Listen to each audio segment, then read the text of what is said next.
खुदा व मुस्तफ़ा के रम्ज़ से इदराक आजिज़ है।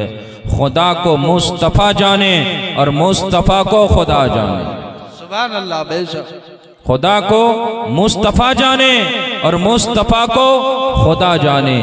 ये महीना माह रजब शरीफ का है, ये महीना अल्लाह का है, ये महीना रसूलुल्लाह का भी है। इसी महीने की 26 तारीख़ को हमारे नबी मुस्तफ़ा जाने रहमत शब मेराज पर तशरीफ़ ले गए। यही महीना हमारे मौलाए कायनात मुश्किल कुशा शेर खुदा अली अल मुर्तज़ा रज़ी अल्लाह तआला अन्हु का भी है। इसी महीने की 13 रजब को हमारे आका मौलाए कायनात दुनिया में तशरीफ़ लाए, काबे में विलादत हुई। ये महीना हमारे हिंदुस्तान के बादशाह सरकार गरीब नवाज का भी है। ये महीना बड़ा मकबूलियत वाला महीना है, ये महीना बड़ा बरकत वाला महीना भी है। ये महीना अल्लाह का भी है, रसूलुल्लाह का भी है। ये महीना मौलाए कायनात का भी है, मौलाए कायनात के शहजादे सरकार गरीब नवाज का भी है ना। तो शायर कहता है, सवाली जिस दर का हर वली है, सवाली जिस दर का हर वली है, वो अली है, हाँ वो अली है,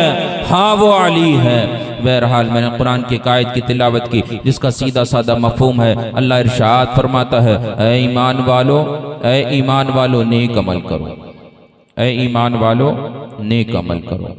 आज हम समझते हैं कि हमने सिर्फ नमाज पढ़ ली बस यही नेक अमल है, रोज़ा रख लिया बस यही नेक अमल है, हज कर लिया बस यही नेक अमल है, ज़कात अदा कर दी बस यही नेक अमल है। बेशक ये नेक अमल हैं, ये तो फ़र्ज़ हैं, ये तो हमको हर हाल में करना है। लेकिन जानते हैं बंदे का गुनाहों से अपने आप को बचाना भी नेक अमल है। गुनाहों से अपने आप को बचाना भी नेक अमल है। मिसाल के तौर पर ये मिलाद मुस्तफ़ा सल्लल्लाहु ताला अलैहि वसल्लम की महफिल पाक है। इस महफिल पाक में हम आप तशरीफ़ लाए, ये आपका तशरीफ़ लाना आपका नेक अमल है। लेकिन इसी के बरअक्स कोई ढोल ताशे बाजे की महफिल हो रही थी, वहाँ जाने से आपने अपने आप को रोक लिया, ये भी नेक अमल है। वहाँ जाने से आपने अपने आप को रोक लिया, वो भी नेक अमल है। तो मालूम पड़ा कि नेक अमल तो बेशक नेक अमल है, लेकिन गुनाहों से अपने आप को रोक लेना ये भी नेक अमल है ना। आप जानते हैं बनी इसराइल में एक काजी था, वो हज सफ़र के लिए जाने लगा। जब वो हज सफ़र के लिए जाने लगा तो उसने अपने छोटे भाई को अपना कायम मकाम काजी बना दिया। जब काजी सफ़र के लिए हज सफ़र के लिए चला गया तो उसका छोटा भाई कायम मकाम काजी की नज़र अपने बड़े भाई की ज़ौजा पे पड़ती है। वो बड़ी हसीन और जमील औरत होती है, बड़ी नेको पारसा औरत होती है। उसकी नज़र उस पर पड़ती है, वो अपनी नफ़्सियाती ख्वाहिश उससे जाहिर करता है। वो औरत कहती है, ऐ मेरे देवर अल्लाह से डर, ऐ मेरे तेवर अल्लाह से डर। वो नाराज हो जाता है। इसी दरमियान शैतान आ जाता है, शैतान आता है। शैतान वक्त के काजी से कहता है, ऐ कायम मकाम काजी, अगर ये तेरी बात ना माने तो इसको संसार कर दे, तो इसको रजम कर दे।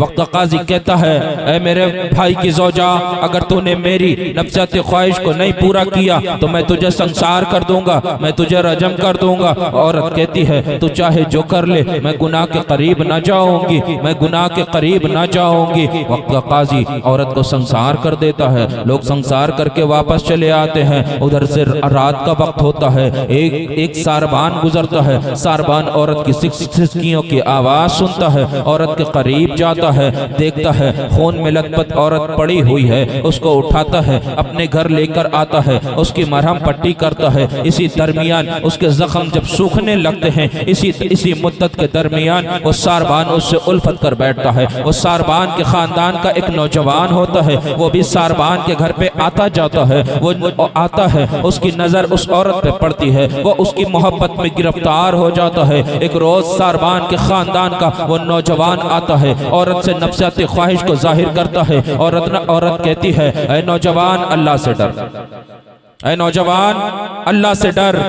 नाराज हो जाता है, नौजवान नाराज हो जाता है, वापस घर को जाता है, रात को आता है, सोचता है मैं कत्ल इस औरत का कत्ल कर दूंगा, अपने यकीन में औरत का कत्ल करता है। सुबह होती है, सारबान की बीबी रोना शुरू करती है। सारबान की बीबी कहती है कि मेरे बेटे का कत्ल इस औरत ने किया है। वो समझ चुकी होती है कि मेरा शौहर सारबान इसकी उल्फत में गिरफ्तार हो गया है। बहरहाल सारबान उस औरत को बुलाता है, उससे कहता है कि मेरे मुझसे चंद अशरफियां ले ले, यहाँ से चली जा। वो औरत वहाँ से चली जाती है, चलना शुरू करती है। एक आबादी में पहुँचती है, देखती है आबादी में भीड़ लगी है। अब भीड़ के करीब जाती है, मालूम करती है माजरा क्या है। मालूम पड़ता है एक नौजवान को सूली पे चढ़ाया जा रहा है, एक नौजवान को फांसी दी जा रही है। पूछती है नौजवान को सूली पे क्यों चढ़ाया जा रहा, नौजवान को फांसी पे क्यों चढ़ाया जा रहा। मालूम पड़ता है नौजवान दीन से मोहब्बत करता है, जिसकी बिना पे इसको सूली पे चढ़ाया जा रहा है। औरत कहती है मेरे पास चंद अशरफियां हैं, ये मुझसे ले ले। नौजवान की गर्दन को छोड़ दे। लोग अशरफियां ले लेते हैं, नौजवान की गर्दन को छोड़ देते हैं। वो नौजवान औरत के करीब आता है, कहता है मुझे अपना खादिम बना ले, ऐ औरत मुझे अपने करीब में रख ले, मैं तेरी गुलामी करूंगा, मैं तू मुझे जो हुक्म देगी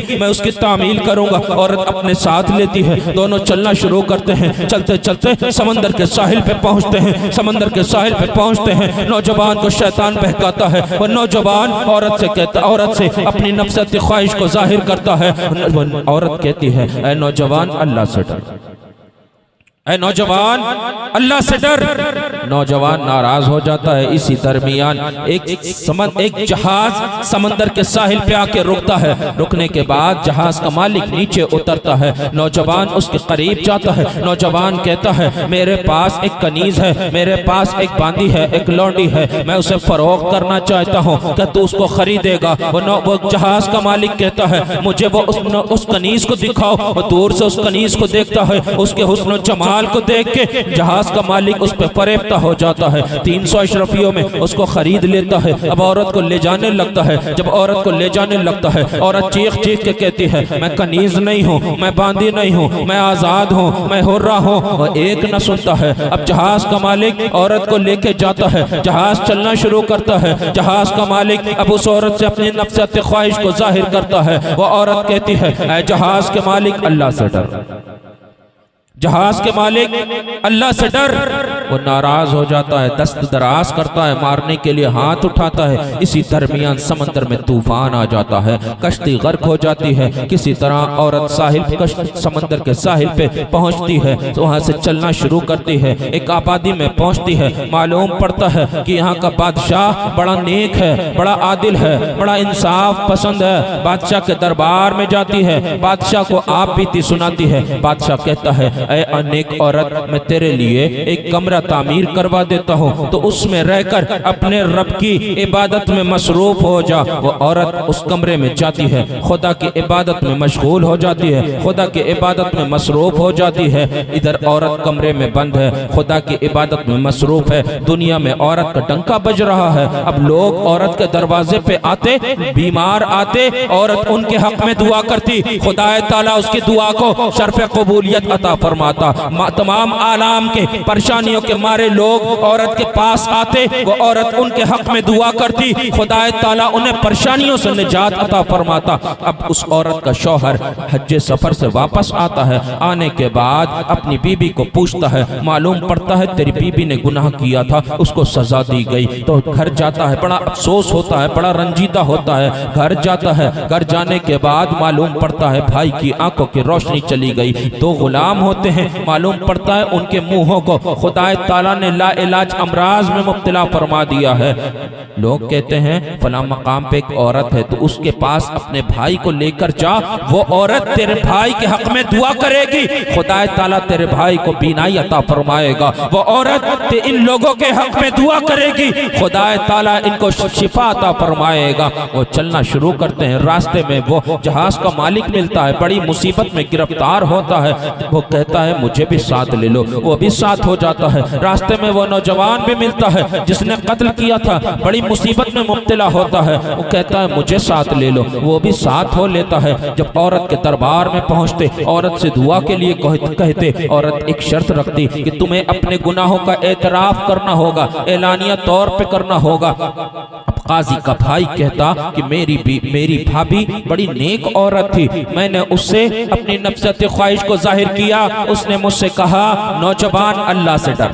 मैं ना माना, खुदा ताला ने मेरी आंखों की रोशनी को छीन लिया। वो गवाह कहते हैं कि वो औरत बड़ी नेक थी, बड़ी पारसा थी, मैंने उसके खिलाफ झूठी गवाही पेश की, खुदा ताला ने हमारे मुंहों को लाइलाज अमराज में मुब्तला कर दिया। वो जहाज का मालिक कहता, वो औरत चीख चीख के मुझसे कह रही थी मैं कनीज नहीं, मैं आजाद हूँ, मैं बांदी नहीं, मैं हुर्रा हूँ। मैंने उसकी एक न सुनी। उसने मुझसे कहा था ऐ जहाज के मालिक अल्लाह से डर, मैं ना डरा, खुदा ताला ने मुझे बड़ी मुसीबत में मुब्तला कर दिया। तो वो औरत अपने शोहर काजी को अपने करीब बुलाती है, चेहरे से नकाब हटाती है। काजी देखता है मेरी बीबी है, फौरन चीख उठता है कि खुदा गवाह है मेरी बीबी पारसा है। उसके बाद वो औरत उनको माफ कर देती है। जब माफ कर देती है उनके हक में दुआ करती है, खुदा ताला उसको बीनाई अता फरमाता है, खुदा ताला अमराज में मुब्तला लोगों को शिफा अता फरमाता है, आलाम में मुब्तला लोगों को आलाम से निजात अता फरमाता है।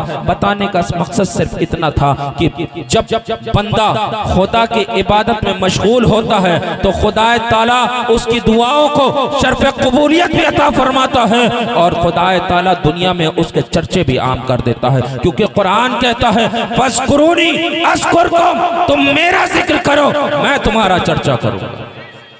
वो औरत कमरे में बंद थी, एक कमरे में बैठ के खुदा की इबादत में मसरूफ थी, लेकिन दुनिया में उसके चर्चे हो रहे थे। कुरान का ऐलान है तुम मेरा जिक्र करो। कुरान ऐलान करता है, कुरान में खुदा ताला इरशाद फरमाता है ऐ मेरे बंदो तुम मेरा जिक्र करो, मैं दुनिया में तुम्हारे चर्चे को आम कर दूंगा। ऐ मेरे बंदो तुम मेरा जिक्र करके तो देखो, मैं तुम्हारी दुआओं को शर्फ कबूलियत अता फरमा दूंगा। है ना? आप जानते हैं कि आज हम नमाजों से कितना दूर हैं। एक औरत होती है, एक रोज उसके दरवाजे पे एक फकीर आता है, वो औरत उस फकीर को कुछ देती है, उसका शौहर देख लेता है। जब शौहर देख लेता है, शौहर उसको कसम देता है कि आज के बाद कोई फकीर आएगा तो उसको देगी नहीं। थोड़े दिन गुजरते हैं, फिर एक फकीर आता है, वो औरत उसको कुछ देती है, उसका शौहर देख लेता है, वो कसम याद दिलाता है, कसम याद दिलाता है। वो औरत कहती है कि मैंने तो राह खुदा को राजी करने के लिए दिया है। उसका शौहर कहता है अगर तूने खुदा को राजी करने के लिए दिया है तो फिर खुदा को राजी करने के लिए आग में कूद जा। वो औरत जाती है, सजने संवरने लगती है। शौहर हैरत से देखता है, पूछता है तू तो आग में कूदने जा रही है, तैयार क्यों हो रही है? वो औरत कहती है मुहिब अपने महबूब से जब मिलने जाता है तो अपनी औसत भर तैयार होके जाता है। औरत आग में कूदने जा रही है लेकिन तैयार हो रही है, ज़ेबो ज़ीनत कर रही है, अपनी औसत भर ज़ेबो ज़ीनत कर रही है। कह रही है मुहिब अपने महबूब से जब मिलने मुलाकात के लिए जाता है तो अपनी औसत भर तैयार होकर जाता है। हम भी तो मस्जिद जाते हैं अपने परवरदिगार से मुलाकात के लिए। जब आज़ान होती है, सुबह फजर की आज़ान होती है, हमें मुअज्जिन पुकारता है कि आओ अपने रब की तरफ आओ, आओ अपने परवरदिगार से मुलाकात के लिए आओ। क्या हम उठते हैं कि लाओ उसके लिए तैयारी कर लें, वजू कर लें और मस्जिद को चलें, अपने परवरदिगार से मुलाकात के लिए चलें? मुअज्जिन ज़ोहर में पुकारता है कि अल्लाह के बंदो आओ अपने परवरदिगार से मुलाकात के लिए। जब वो आज़ान मुझसे कहती है कि आओ अपने रब से मुलाकात के लिए, तो क्या हम उस औरत की तरह उठते हैं, वजू करते हैं, तैयारी करते हैं कि हम भी चलें अपने परवरदिगार से मुलाकात के लिए? असर होती है, इशा होती, मगरिब होती है, इशा होती है, मुअज्जिन पुकारता रहता है कि ऐ अल्लाह के बंदो आओ अपने परवरदिगार से मुलाकात के लिए। लेकिन वो औरत तो आग में कूदने जा रही है, तो तैयारी कर रही है। हम हैं कि हमें मुअज्जिन पुकारता है कि आओ अपने परवरदिगार से मुलाकात के लिए, हम कोई तैयारी नहीं करते। हजरत मकातिल इब्न सुलेमान से मरवी है, फरमाते हैं कि हजरत सुलेमान और हजरत मूसा अलैहिस्सलाम ने रब की बारगाह में अर्ज किया था कि परवरदिगार आलम, मैंने तौरात की तख्तियों में पढ़ा है कि एक उम्मत होगी जो शाफ़ा और मुशफ़्फ़ा होगी, जो शफाअत करेगी उसकी शफाअत को कबूल किया जाएगा। ऐ परवरदिगार आलम, तो उसको मेरी उम्मत बना दे। रब इरशाद फरमाता है, ऐ मूसा, वो मेरे महबूब मोहम्मद की उम्मत है सल्लल्लाहु तआला अलैहि वसल्लम। फिर हजरत मूसा अर्ज करते हैं, परवरदिगार आलम, मैंने अलवाए तौरात में एक उम्मत का जिक्र पढ़ा है कि परवरदिगार आलम वो उम्मत 5 वक्त की नमाज पढ़ेगी, खुदा ताला उनके तमाम गुनाहों को माफ फरमा देगा। ऐ मौला, तू उसको मेरी उम्मत बना दे। मेरा रब इरशाद फरमाता है, ऐ मूसा, वो उम्मत भी मेरे महबूब मुस्तफ़ा जाने रहमत की उम्मत है। हम मुस्तफ़ा जाने रहमत की उम्मत होने के बावजूद हम मस्जिद नहीं जाते। अफसोस की बात है। कुरान कहता है कुरान कहता है कि नमाज को कायम करो, अकीमुस सलात, नमाज कायम करो। हम नमाज से दूर भागते हैं। हमें दुनिया अच्छी लगती है। आज हमने दुनिया की हकीकत को जाना है। क्या हम जानते हैं दुनिया की हकीकत क्या है? आप जानते हैं, जब हजरत आदम अलैहिस्सलाम ने जन्नत में दरख्त से कुछ खा लिया तो हजरत आदम अलैहिस्सलाम के मैदे ने हरकत की। हजरत आदम अलैहिस्सलाम जन्नत में जगह तलाश करने लगे। फरिश्ते ने पूछा, ऐ आदम अलैहिस्सलाम, क्या तलाश रहे? आदम अलैहिस्सलाम ने कहा था कि मैं जगह को तलाश कर रहा ताकि फुजला को खारिज करा जा सके। तो उसने कहा था, ऐ आदम अलैहिस्सलाम, फुजला को कहाँ खारिज करेंगे? अर्श पे, तख्त पे, नहरों पे, पेड़ के पत्तों पे। और फिर उस फरिश्ते ने कहा था, ऐ आदम अलैहिस्सलाम, दुनिया में उतर के जाइए। फुजला को खारिज करने की जगह दुनिया है। जब मेरे मुस्तफ़ा जाने रहमत इस मौके पर इरशाद फरमाते, दुनिया कनीफो आदम, दुनिया कनीफो आदम। कनीफ का माना मालूम है आपको? कनीफ का माना होता है टॉयलेट, कनीफ का माना होता है लैट्रीन। तो दुनिया लैट्रीन की जगह है। हम इसमें मुब्तला हैं, हमने नमाजों को छोड़ दिया। आज हमने नमाजों से दूरी बना ली। हजरत काबा बार फरमाते हैं मैंने सहीफों में पढ़ा है कि जब बंदा फजर की नमाज पढ़ता है तो खुदाए ताला अहमद और उनके उम्मत को दिन और रात अपने अमान अता फरमा देता है,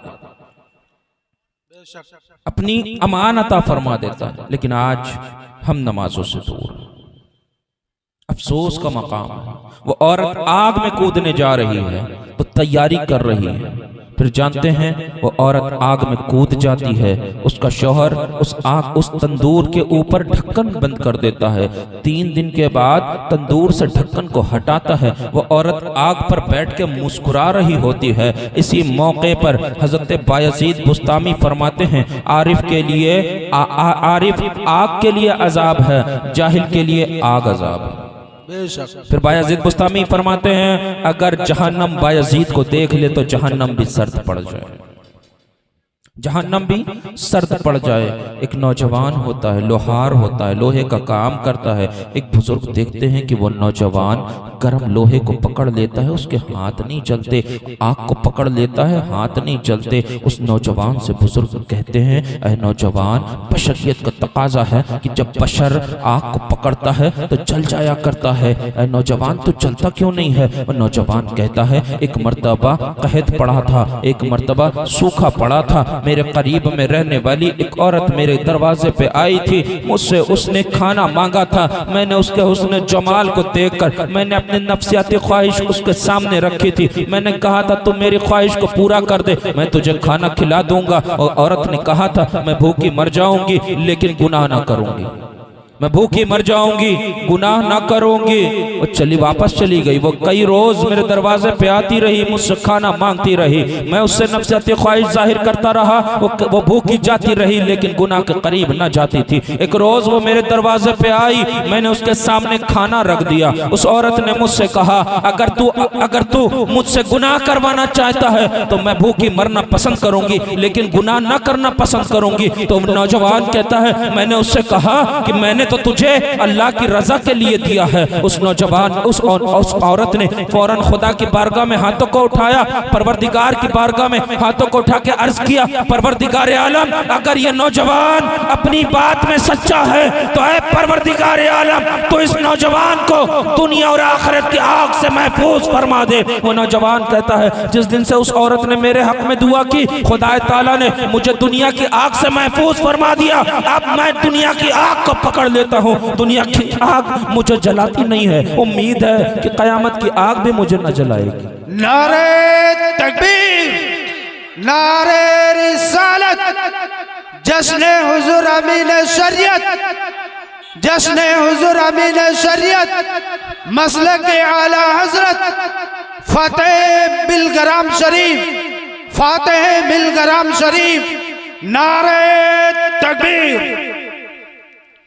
औरत कहती है कि उस दिन से, वो नौजवान कहता है, उस दिन से मुझे दुनिया की आग नहीं जलाती, मैं गर्म लोहे को भी पकड़ लेता हूँ, मेरा हाथ नहीं जलता। मुझे उम्मीद है कि उसकी दुआ की बरकत से खुदा ताला हमें जहन्नम की आग से भी महफूज फरमा देगा, है ना। लेकिन आज हम क्या कर रहे हैं? क्या नमाज छोड़ के हम जहन्नम की आग से महफूज रह सकेंगे? हाँ, क्या जहन्नम की आग से हम बच सकेंगे? कब्र में सबसे पहला जो सवाल किया जाएगा वो नमाज के ताल्लुक से किया जाएगा। जो सबसे पहले सवाल किया जाएगा वो नमाज के ताल्लुक से किया जाएगा। और औरतों से जो दूसरा सवाल किया जाएगा वो उनके शौहरों के इताअत के लिए किया जाएगा कि तूने अपने शौहर की बात को माना था, तूने अपने शौहर को राजी किया था, तूने अपने शौहर की इताअत की थी। कब्र में जो मर्दों से पहला सवाल, मर्द और औरत से पहला सवाल होगा वो नमाज के ताल्लुक से होगा, और औरत से जो दूसरा सवाल होगा वो शौहर की रजामंदी के ताल्लुक से होगा कि शौहर को तूने राजी किया था। बेशक हक है। एक सवाल करूं आपसे, एक बात पूछूं, जवाब देंगे आप लोग? जवाब देंगे इंशाअल्लाह। मैं जब आया तो मेरी गाड़ी के आगे बहुत से नौजवान नारे लगा रहे थे, मुझसे मुसाफा करने के लिए बड़े बेचैन थे, मेरे हाथों को चूम रहे थे, है ना। बहुत से लोग मुझसे मुलाकात के लिए आए, पैरों को चूमा, हाथों को चूमा। किसी को भी इज्जत दी जाएगी तो हर इंसान को अच्छा लगेगा, है ना। मैं भी इंसान हूँ, मुझे इतनी इज्जत दी गई, मुझे भी अच्छा लगा। लेकिन एक सवाल पैदा होता है कि जिस तरीके से आप मेरे लिए दौड़ रहे थे, मेरे हाथों को चूम रहे थे, मेरे पैरों को चूम रहे थे, क्या कभी आपने अपने माँ बाप के हाथों को चूमा था? हाँ? आप मेरे हाथों को चूम रहे थे, कभी आपने अपने माँ बाप के हाथों को चूमा? आप तो मुझे जानते नहीं, सही से पहचानते नहीं, आप मेरे लिए दौड़ रहे थे, मेरे हाथों को चूम रहे थे, लेकिन वो बाप जिसने अपनी जिंदगी आपके लिए बर्बाद कर दी, अपनी जिंदगी आपके नाम कर दी, जिसने अपनी ख्वाहिशों को मारा ताकि आपकी ख्वाहिशों को पूरा कर सके, कभी वो मेहनत मजदूरी करके जब घर आया था तो कभी उसके लिए एक गिलास पानी लेके दौड़े थे कि लाओ मेरा बाप आया है, बड़ा थका हारा आया है, इसको एक गिलास पानी पिला दें, इसकी हलक को ठंडक पहुंच जाए। वो बाप पसीने में भीगा हुआ आया, कभी आप उसके लिए पंखा लेके दौड़े कि लाओ अपने बाप के ऊपर पंखा झल दूं ताकि मेरे बाप का पसीना सूख जाए। वो बाप जिसने दिन को दिन न समझा, रात को रात न समझा, आपके लिए खड़ा रहा। याद करो वो दिन जब सर्दियों की रातों में आपका बचपना था, सर्दियों की रातों में अगर आपके पैरों में दर्द हुआ करता था तो वो बाप आपको रात भर लेके टहला करता था। याद करो वो दिन जब आपका बाप ईद का मौका आता था, आपका बाप पुराने कपड़ों को पे पेबंद लगवा लिया करता था, फटे हुए कपड़ों पे पेबंद लगवा लिया करता था, लेकिन आपके लिए नए कपड़े लाया करता था ताकि मेरे बेटे की ख्वाहिश पूरी हो सके, मेरा बेटा खुश हो सके। याद करो वो दिन जब वो बाप एक सूट में पूरे साल गुजार दिया करता था, पैरों में फटी चप्पलें पहना करता था ताकि आपको नया जूता पहना सके। कभी आपने उस बाप के हाथों को चूमा? वो माँ जिसने अपने 9 माह अपने पेट में रखा, फिर अपने 2 साल अपनी छाती से दूध पिलाया, जब सर्दियों की रातों में आप बचपन में पेशाब कर दिया करते थे, वो माँ आपको सूखी तरफ लेटा दिया करती थी, खुद गीली तरफ लेट जाया करती थी ताकि मेरा बेटा सुकून से सो सके। पूरी रात करवटें बदला करती थी। कभी आपने उस माँ के हाथों को चूमा? वो माँ जो बचपन में आपकी भूख के लिए चूल्हा फूका करती थी, धुआं लगा करता था, आंखों से आंसू बहा करते थे ताकि मेरे बेटे की आंख में आंसू ना आ सके। कभी उस माँ के हाथों को चूमा आपने? वो माँ जो आप कहीं बाहर चले जाए तो वो माँ खाना ना खाए कि मेरा बेटा लौट के आए, पहले वो खा ले फिर मैं खाना खाऊं। कभी उस माँ के हाथों को चूमा आपने? कभी उस माँ के हाथों को चूमा आपने?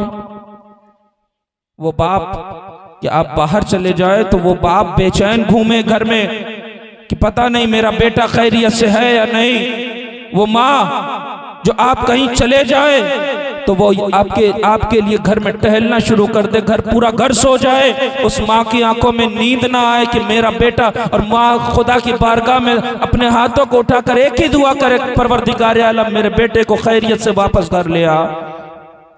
कभी उस माँ के हाथों को चूमा? कभी उस बाप के हाथों को चूमा? आप जानते हैं, अगर आपसे एक सवाल करूंगा कि जानते हैं दुनिया में सबसे ताकतवर इंसान कौन है, तो आप कहेंगे कि पैसे वाला, आप कहेंगे कि पॉलिटिकल पावर वाला।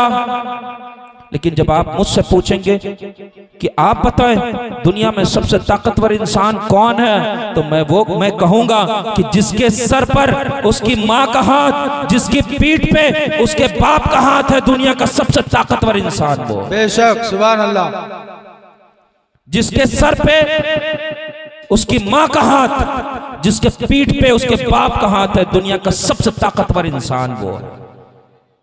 जानते हैं जब बेटे के ऊपर कोई मुसीबत आती है ना, तो बाप कितना भी गरीब हो, कितना भी मजबूर हो, कितना भी लाचार हो, लेकिन बेटे के लिए और बेटे और उस मुसीबत के दरमियान आड़ बन के खड़ा हो जाता है कि पहले मुसीबत मुझसे टकराए फिर मेरे बेटे तक जाए। वो माँ जानते हैं, वो माँ उसका एक एक पल सिर्फ आपकी हिफाजत की दुआएं करते हुए कटता है। आज आपको एक पैगाम दे के जा रहा हूं, मैं बहुत तवील में नहीं जाना चाहता क्योंकि जलसे के इख्तिताम का वक्त हो गया। एक पैगाम दे के जाना चाहता हूं, यहां से उठ के जाना। और अब सबसे पहले अगर तुम्हारे माँ बाप तुमसे नाराज हों तो सबसे पहले अपने माँ बाप को जाके राजी करना। तुमने दुनिया की कोई भी गलती की होगी, दुनिया का कितना बड़ा भी जुर्म किया होगा, तुम यहां से उठना, जाना, अपने बाप के कदमों पे अपना सर रख देना और एक मर्तबा उससे रो के कह देना मेरे बाप मुझे माफ कर दे। तुम सर उठाओगे ना तो बाप की आंखों में आंसू पाओगे। वो बाप है, तुम्हारा दुश्मन नहीं, तुम्हारा बाप है। तुम जाना यहां से, तुम्हारी माँ तुमसे कितना भी नाराज होगी, जाना एक मर्तबा उसके कदमों को बोसा देना और उस माँ से कह देना है मेरी माँ मुझे माफ कर दे। तुम जब सर उठाओगे ना तो माँ का आंचल फैला हुआ पाओगे कि आजा मेरे बेटे, मैं तुझे अपने आंचल में समेट लूं। यहां से जाना तो इस पैगाम पे अमल करना कि जाना तो अगर तुम्हारा बाप तुम्हारी माँ तुमसे कोई नाराज है तो सबसे पहले उनको राजी करना, पहले उनके हाथों को चूमो फिर मेरे हाथों को चूमना, तब तुम्हें मेरे हाथों का चूमना फायदा देगा। वरना उनके हाथों को ना चूमा, तुमने उनकी बात को ना माना, मेरी बात को मान लिया, उससे कोई नतीजा नहीं है, कोई फायदा नहीं मिलने वाला। बेशक, क्योंकि कुरान ने कहा ववस्सैनल इंसान बिवालिदिही हुस्ना, और हमने इंसान को वसीयत की कि अपने वालिदैन के साथ फर्मा बरदारी करे। आप जानते हैं कि कुरान अल्लाह के नबी सैयद आलम सल्लल्लाहु अलैहि वसल्लम इरशाद फरमाते हैं जिसने मोहब्बत से अपने माँ बाप के चेहरे को देखा, खुदा ताला उसके नामाए अमाल में एक हज का सवाब लिख देता है, एक हज का सवाब लिख देता है। अरे हम औलाद हैं, हम अपने माँ बाप के दिन में 10 बार चेहरे को देखें, सोच लें कि सवाब है तो हमारे नामाए अमाल में हज का सवाब लिखा जाएगा।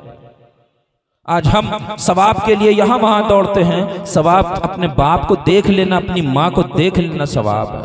और तुमसे एक बात कहूंगा, एक पैगाम दूंगा, कभी तुम्हें कोई जरूरत पड़ जाए ना तो तुम ताबीज वालों के चक्कर मत काटना। वैसे खानकाहों में जाना, खूब जाना, अच्छी बात है। बुजुर्गों की बारगाह में जाना बहुत अच्छी बात है, बड़ा फैज मिलता है। लेकिन जब तुम्हें कभी कोई काम पड़ जाए ना, कोई जरूरत पड़ जाए ना, तो तुम किसी के पास मत जाना। जो तुम किराया लगा के जाते हो ना, उस किराए से एक बेहतरीन खाना तैयार करवाना। जैसे हम लोग आते हैं ना, हम लोगों के मेहमान नवाजी के लिए तुम खाना पकवाते हो ना, इसी तरीके से तुम खाना तैयार करवाना। अपने बाप की बारगाह में जाना, हाथों को बांधकर, अपने बाप हाथों को बांधकर बड़े अदब के साथ अपने बाप की बारगाह में अर्ज करना कि ऐ मेरे बाप, आज मैंने तेरी दावत को रखा है, तू मेरी दावत को कबूल कर ले। अपनी माँ के पास जाना, कहना कि ऐ मेरे माँ, मैंने तेरे लिए दावत को रखा है, तू मेरी दावत को कबूल कर ले। जब वो तुम्हारी दावत को कबूल कर ले, खाना खाने के लिए आए, तो उन्हें बड़े अदब से खाना खिलाना, बड़े अदब से खाना खिलाना। जब तुम्हारे माँ बाप तुम्हारा खाना खा चुके तो अपनी माँ के कदमों में बैठ जाना और अपनी माँ से अर्ज करना, ऐ मेरी माँ, मेरा फना काम है, तू अपने रब के हुजूर अपने हाथों को उठाकर मेरे लिए दुआ कर दे। तो यकीन मानो मुसलमानों कि तमाम पीर साहब की दुआ, तमाम उलमा की दुआ, हम सब की दुआ बाद में कबूल होगी। सबसे पहले तुम्हारे हक में तुम्हारे वालिदा की दुआ अर्श इलाही से टकरा जाएगी। बेशक, सुभान अल्लाह। तो अगर दुआ की कबूलियत चाहते हैं तो माँ की बारगाह में हाजिर हो जाना, बाप की बारगाह में हाजिर हो जाना। अगर उन्होंने दिल से तुम्हारे हक में दुआ कर दी तो उनकी दुआएं हमारी दुआओं से पहले अर्श इलाही से टकरा जाएंगे, तुम्हारा काम बन जाएगा, है ना। और हमारा मसलक आला हजरत है, हमारा मसलक आला हजरत है। मैं हमेशा एक बात कहता हूं, अगर जमीन और आसमान एक हो जाए मगर हमारे हाथ से मसलक आला हजरत का दामन ना छूटने पाए, मसलक आला हजरत का दामन ना छूटने पाए। मैं अक्सर एक बात कहता हूं कि मसलक आला हजरत तो आले मोहम्मद का नारा है, मसलके आला हजरत तो आले मोहम्मद का नारा है, बस यही मसलक हमारा है। अगर इसको यूं कह लिया जाए कि मसलके आला हजरत तो आले मोहम्मद का नारा है, ये मसलक हमें जान से प्यारा है। तो उम्मीद करूं कि यहां से जाएंगे तो आप माँ बाप से माफी मांगेंगे इंशाअल्लाह। हाँ, एक छोटा सा अमल बताऊं आपको, सुनेंगे? हाँ, बात मानेंगे? हाँ? आप जब सुबह उठते हैं ना, तो उठने के बाद सबसे पहले घर में माँ बाप रहते ही हैं, उनके चेहरों पे नजर पड़ती है ना। तो जब आप सुबह उठा करिए तो सबसे पहले जैसे ही आंख खुले तो कलमा पढ़ा करिए, उसका सवाब आपके नामाया माल में लिख दिया जाएगा, है ना। उसके बाद जब आप उठते हैं ना, तो सबसे पहले अपने माँ बाप को सलाम कर लिया करिए, सोच लिया करिए इनके चेहरे को देखना सवाब है। तो सुबह होगी नामाया अमाल में एक हज का सवाब लिख दिया जाएगा। सुभान अल्लाह। उसके बाद फजर की नमाज पढ़ा करिए, है ना, फजर की नमाज पढ़ा करिए। अक्सर लोग फजर की नमाज पढ़ के सो जाया करते हैं, तो आप जब दोबारा उठिएगा ना, तो दोबारा भी यही करिएगा, पहले माँ बाप के चेहरे को देख के उन्हें सलाम कर लीजिएगा, तो नामा अमाल में एक और हज का सवाब लिख दिया जाएगा, है ना। उसके बाद आप लोग फिर उठते हैं तो उसके बाद मुंह धुलते होंगे, मुंह धुलते हैं मुंह, यहाँ के लोग मुंह नहीं धुलते क्या? हाँ, धुलते हैं। जब मुंह धुलते हैं ना, तो मुंह धुलते होंगे, कुल्ली भी करते होंगे, हाँ, हाथ पैर भी धुलते होंगे। थोड़ा सा और उसमें बढ़ा लिया करिए, थोड़ा सा मसा कर लिया करिए, 3 मरतबा नाक में पानी चढ़ा लिया करिए, 3 मरतबा हाथों को धुल लिया करिए, 3 मरतबा हाथों से पानी बहा लिया करिए, पैर धुल लिया करिए, यानी कि उसी वक्त वजू कर लिया करिए, क्योंकि वजू की बहुत फजीलत है। जब बंदा वजू करता है ना, तो उसके गुनाह छूटते हैं। हदीस से पाक में वजू की बहुत फजीलत आई है। तो थोड़ा सा आप कुल्ली करते ही हैं, मुंह धुलते ही हैं, हाथ धुलते ही हैं, है ना, तो थोड़ा सा उसमें 2-3 चीजें बढ़ाएंगे तो शायद आधा मिनट का काम लगेगा। हाँ, कुछ बिगड़ेगा उसमें नहीं ना। जब वजू कर लीजिए ना, तो अच्छा एक बात बताइए, जब मुंह धुल चुकते हैं तो क्या बस आप जाते हैं तो आपको खाना या चाय वगैरह लगी लगाई मिलती है? कि बैठ के इंतज़ार करना पड़ता है? इंतज़ार करना पड़ता होगा ना, कि फिर कहते होंगे कि हमें चाय ला के दो। चाय आने में शायद 2-3 मिनट 5 मिनट तो लग ही जाते होंगे। जी हाँ, कि लगी लगाई मिलती है? लगी लगाई मिलती है क्या? नहीं नहीं हाँ, नहीं मिलती। 5 मिनट तो लग ही जाते होंगे ना। आप जाइए, सबसे पहले कुरान पाक को उठाइए, उसी 5 मिनट के लिए जो चाय आ रही है ना, 5 मिनट लगेंगे। सबसे पहले कुरान पाक को उठाइए और उसको पढ़िए। सिर्फ आप, मैं ये नहीं कहता कि आप 1 पारा पढ़िए या 1-2 आधा पारा, पाव पारा, नहीं। आप सिर्फ 5 लाइनें पढ़िए। आप सिर्फ 5 लाइनें पढ़िए, ठीक, लेकिन रोज पढ़िए। क्योंकि कुरान को, क्योंकि इस्लाम को जो रोज अमल किया जाए वो अमल ज्यादा महबूब है। बेशक, है ना। एक दिन आपने पूरा कुरान पढ़ लिया और फिर पूरा साल छोड़ दिया, तो उससे कहीं बेहतर है कि आप 5 लाइनें पढ़िए, लेकिन रोज पढ़िए। जो लोग कुरान नहीं पढ़े ना, वो भी करें, वो भी जाएं, कुरान को खोलें और कुरान पर उंगली रखें और बिस्मिल्लाह, हर लाइन पे बिस्मिल्लाहिर्रहमानिर्रहीम पढ़ते जाएं, उनको भी उतना ही सवाब मिलेगा। और जैसे ही आपकी चाय आ जाए, आप कुरान पाक को बंद करिए, उसको रख दीजिए, नाश्ता करिए, अपने काम पे चले जाइए। यकीन मानिएगा, जिस दिन आप कुरान पढ़ के अपने काम पे जाएंगे ना, उस दिन आपका काम बहुत बेहतर होगा। आपके रिस्क में अल्लाह ताला बरकतें फरमाएगा। इतना छोटा सा काम है, कुछ बिगड़ेगा इसमें? नहीं नहीं। हा? कुछ आपका वक्त लगेगा? कुछ नहीं लगेगा। उतना वक्त तो बेकार है आपका। वो 5 मिनट बैठ के चाय का इंतजार करेंगे, तो उस 5 मिनट में अल्लाह के कलाम को पढ़ लिया जाए। हाँ, करेंगे इंशाअल्लाह, करेंगे ना? ठीक है। और हमारा मसलक आला हजरत है, इस पर मजबूती से कायम रहिएगा। अस्तगफिरुल्लाह रब्बी मिन कुल्लि ज़ंबिन व अतूबु इलैह व मा अलैना इल्लल बलाग। अस्सलामु अलैकुम।